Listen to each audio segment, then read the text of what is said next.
Merci, Monsieur Danlos. Ensuite, Madame Esclatier, ensuite Monsieur Lasserre de Rosay. Non, Monsieur Danlos, allez. Avec un micro, c'est mieux. Micro. Je m'amuse, moi, quand on parle finance. Je m'amuse aussi sur le ton de... En parlant devant le micro, Monsieur Danlos. Oui, excusez-moi. Je m'amuse sur le ton de Monsieur Deschênois qui a commencé son intervention en citant le mot pamphlet et qui a fait une intervention qui, si elle n'était pas un pamphlet, je me demande quelle définition je lui aurais donnée.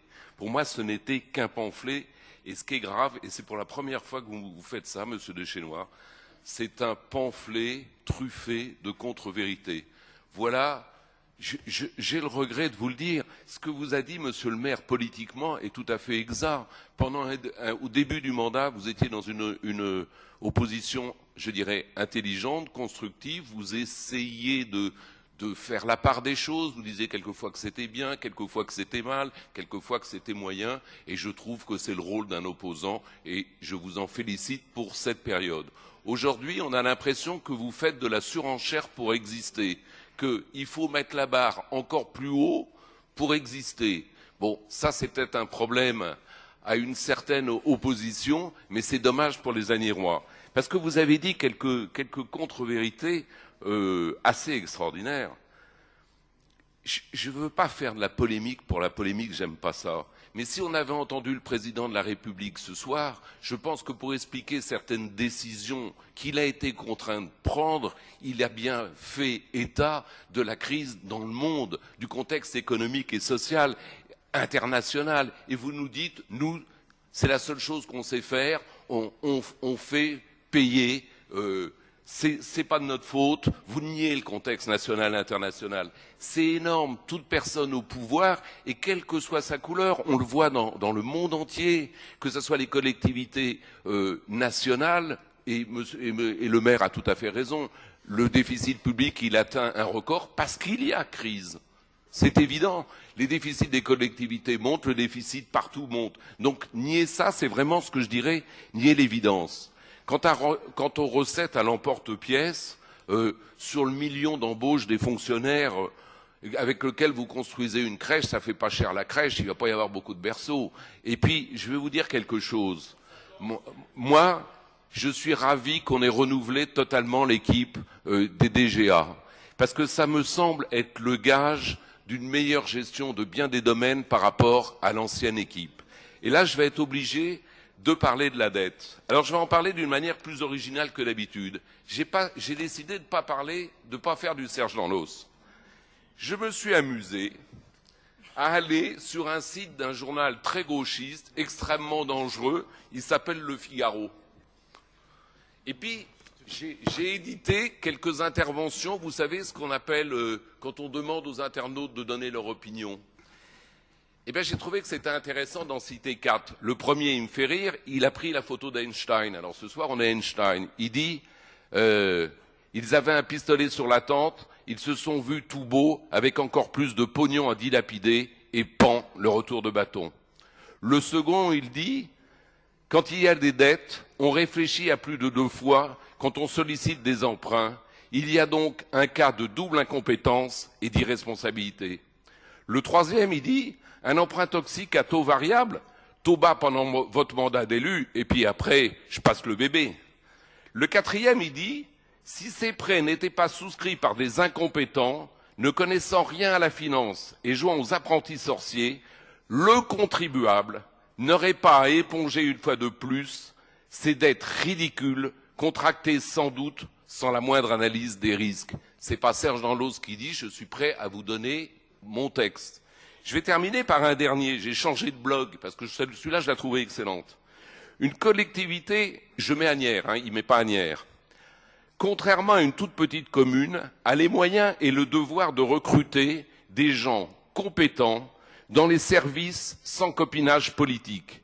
Le contrat de remprunt doit être lu et on voit de suite qu'il y a un aspect spéculatif avec le yen et le franc suisse alors que les recettes d'Asnières sont en euros. Il faut assumer ses bêtises et son incompétence. Pendant 3 ans, ils ont bénéficié d'un taux de 1,47. Ils imaginaient bien qu'il y a un risque.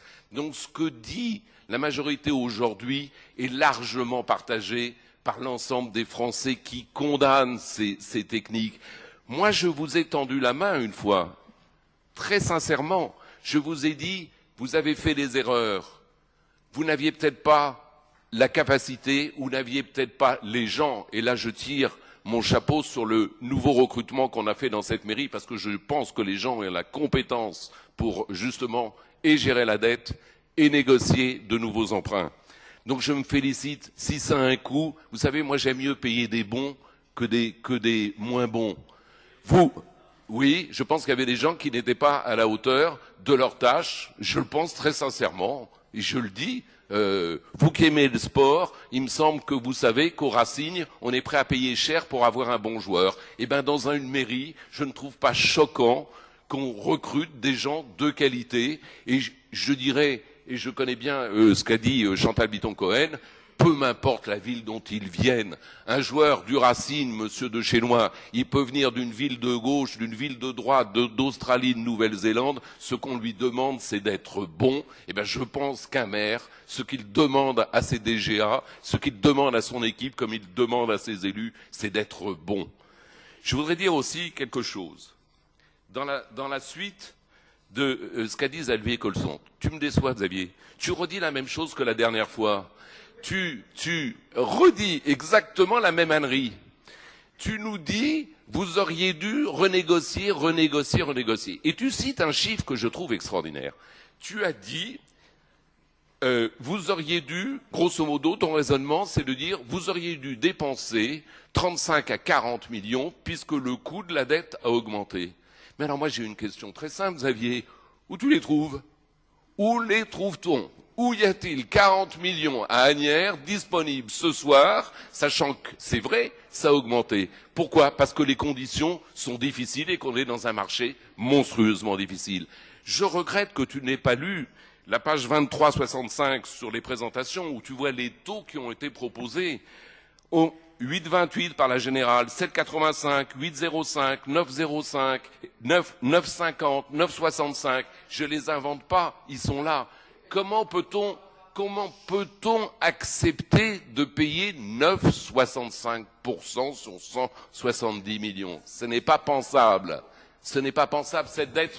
Monsieur Colson, si vous pouvez éviter d'interrompre. Monsieur Colson, Merci. il fut une époque où vous étiez dans la majorité et vous saviez le montant de la dette. Vous le saviez. Vous avez aidé au début. Vous aviez réfléchi. Vous n'avez jamais proposé qu'on prenne 50 millions pour tout d'un coup passer la dette à taux fixe. Jamais je ne vous ai entendu dire ça pendant la période où vous étiez dans la majorité. Ça n'a jamais été écrit non plus dans le PPI, qu'on supprimait le PPI pour renégocier par un chèque de 50 millions les dettes. Et moi, ça me ferait mal au cœur de faire ces chèques. Parce que je veux conclure mon intervention. Aujourd'hui, c'est un débat extrêmement compliqué. On parle, et vous l'avez vu, certaines villes, certaines collectivités entament des procédures contre des banques. Je le dis franchement, les élus MODEM ne seraient pas opposés, je l'ai déjà dit, si le maire décide d'aller sur ce terrain, il peut compter sur le soutien des élus MODEM pour entamer cette action. Mais je vais aller plus loin. Si l'on fait appel à l'État, autre solution, puisqu'on en parle, et comme l'a dit monsieur le maire très justement, il y a des maires de droite qui sont aussi pris dans ce cadre. Moi, je tends la main à tous les gens de l'opposition. Je vous l'attends sérieusement. Je vous dis, faisons bloc,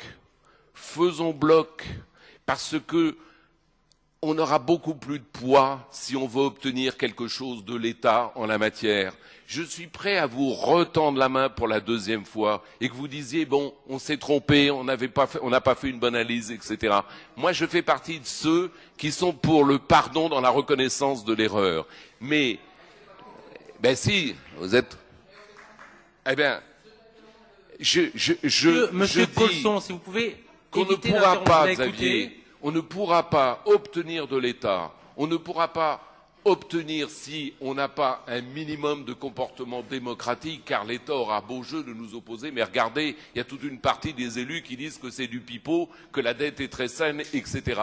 C'est pas vrai, on ne s'en sortira pas sans casse et on ne s'en sortira pas sans aide. Voilà mon verdict. Il n'est pas formidablement positif, mais c'est celui-ci. Alors, je le dis et je conclus.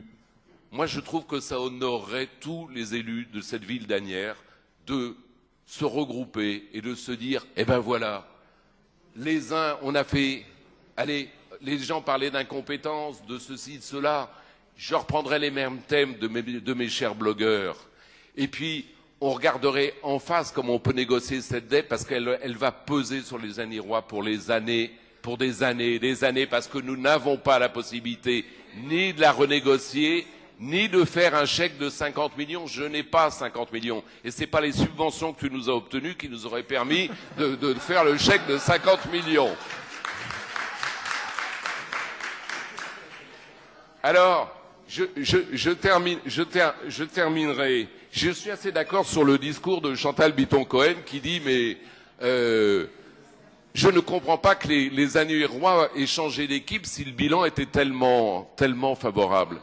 Eh bien, moi, je vais vous dire quelque chose. Monsieur Chimat, je me tourne vers vous. Pendant des années, quand on était dans l'opposition, vous nous disiez le verdict des urnes, le verdict des urnes. Vous appeliez certains élus, monsieur 080, monsieur 120, monsieur Semoun, monsieur Kazari, pour vous rappeler les noms. Vous les appeliez de leur score en parlant du verdict des urnes. Eh bien, moi, je vous donne rendez-vous dans un mois parce qu'on verra le verdict des urnes. Voilà.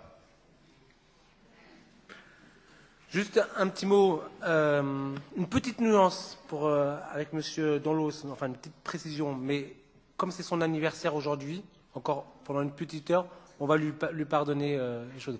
En tout cas, il est content de passer son anniversaire avec nous ce soir.